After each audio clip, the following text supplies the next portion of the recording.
آپ کے باپ کا کوئی دشمن ہو، آپ کے باپ کو گالیاں دیتا ہو، چوک میں اس کی داڑھی پھاڑتا ہو، یہ آپ کے گھر میں آ جائے دسترخوان پہ بٹھا کے روٹی کھلاؤ گے؟ میری بات غلط ہو تو اللہ کے لیے مجھے بتا دینا، اور اگر ٹھیک ہو تو اللہ کے لیے سوچ لینا۔ یہ آپ کے باپ کو گالیاں دینے والا آپ کی بیٹی کا رشتہ لینے آئے، دے دو گے؟ یہ کار کوٹھی بنگلے کا مالک ہو، دے دو گے؟ یہ وقت کا وزیر ہو تو دے دو گے؟ نہیں دو گے۔ کیوں؟ آپ کہو گے یہ میرے باپ کا دشمن ہے، میری بیٹی گھر بیٹھے بیٹھے بوڑھی ہو کے مر جائے مجھے منظور ہے، باپ کے دشمن کو میں اپنی بیٹی کا ہاتھ نہیں پکڑا سکتا۔ ارے اللہ والو، جب آپ کے سامنے ایک وہ آتا ہے جو نعرہ حیدری یا علی مدد کے نعرے لگاتا ہے، جو یا رسول اللہ مدد کے نعرے لگاتا ہے، جو محمد کریم کو نور من نور اللہ جانتا ہے، جو کھلم کھلا شرک اکبر کرتا ہے، کفر اکبر کرتا ہے، اس وقت باپ کی غیرت کھانے والوں، رب کی غیرت اتنی بھی نہیں ہے جتنی تمہارے باپ کی ہے۔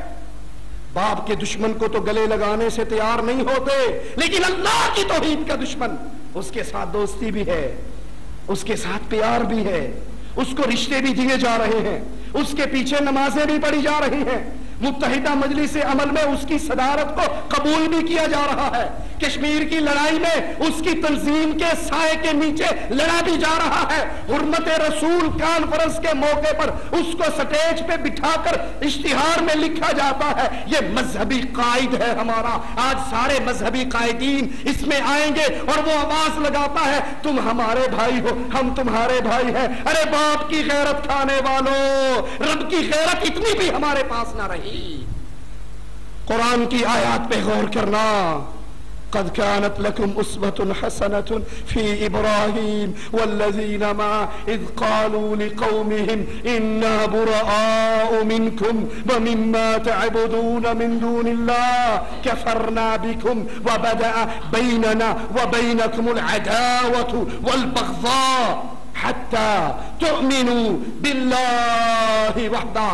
تمہارے لیے آئیڈیل ہے ابراہیم علیہ السلام کی زندگی اور اس کے مومن ساتھیوں کی زندگی۔ اذ قالوا لقومہم، جب انہوں نے اپنی قوم سے کہا تھا، کون سی قوم؟ جو غیر اللہ کو پوجتی تھی، کون سی قوم؟ جو بتوں کے سامنے سجدہ ریز ہوتی تھی۔ ارے اس جمہوریت کے کفر کی ایک اور دلیل ہے، جمہوریت وطنوں کی بنیاد پہ قوم بنایا کرتی ہے۔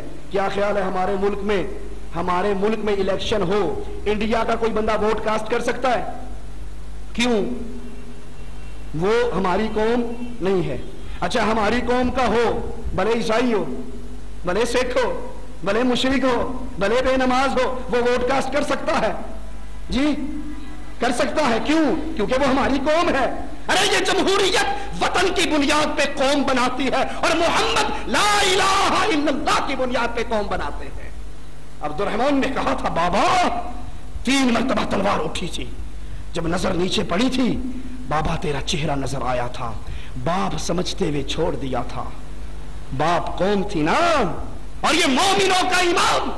آواز لگاتا ہے عبد الرحمن شکر ادا کر اللہ کا، تیری گردن میری تلوار کے نیچے ایک مرتبہ بھی نہیں آئی، اور اگر ایک مرتبہ آ جاتی بیٹا نہ سمجھتا، قوم نہ سمجھتا، لطفہ نہ سمجھتا، محمد کا دشمن سمجھ کے کاٹ ڈالتا۔ جمہوریت پاکستانیت کی بنیاد پہ بات کرتی ہے، اسلام لا الہ الا اللہ کی بنیاد پہ بات کرتا ہے۔ جو لا الہ الا اللہ کو ماننے والا نہیں، وہ سگا بیٹا بھی ہوگا تو مومنوں کی قوم میں داخل نہیں ہو سکتا۔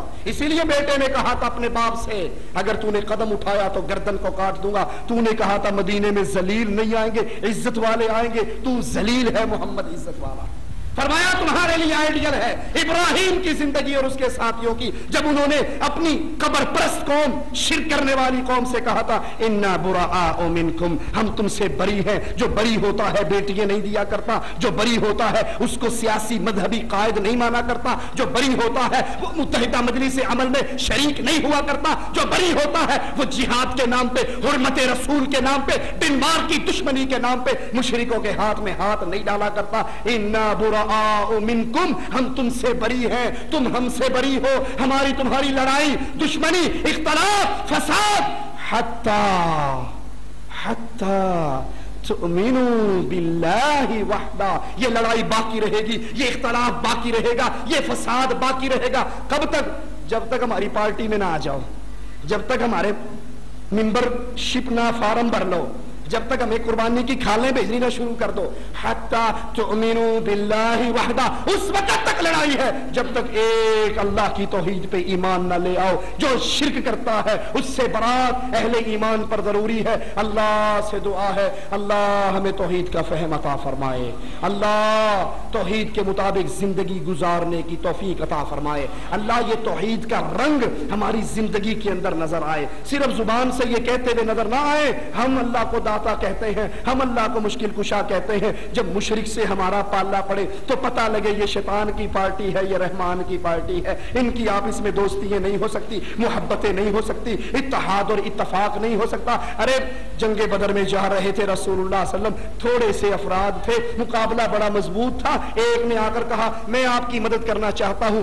آپ نے ایک ہی سوال پوچھا، میری مدد کے لیے آنے والے کیا تو لا الہ الا اللہ کو تسلیم کرتا ہے؟ اس نے کہا نہیں، میں تو لات و منات کے مذہب پر ہوں، میں لا الہ الا اللہ کو نہیں مانتا. پیارے حبیب نے کہا اے قربانی کی کھالوں کے لیے توحید کو بھلا دینے والوں، اے ووٹوں کے لیے توحید کو بھلا دینے والوں، اے نواز شریف کی محبت میں توحید کو قربان کر دینے والوں، اس آدمی کے لیے اللہ کی توحید کو پیچھے رکھ دینے والوں جنہوں نے شرک کے دھندوں کی سرپرستی کی ہے، جنہوں نے قبر پرستی کی سرپرستی کی ہے، جو شرک کی آبیاری کرتے ہیں. سنو میرے نبی تھوڑے سے ساتھیوں کے ساتھ ہیں، سامان بھی نہیں ہے، اسلحہ بھی نہیں ہے. مشرک کی بات سن کے جواب میں کہتے ارجع، بھاگ جا، ما استعین بالمشرک، میں مشرک سے مدد نہیں لیا کرتا.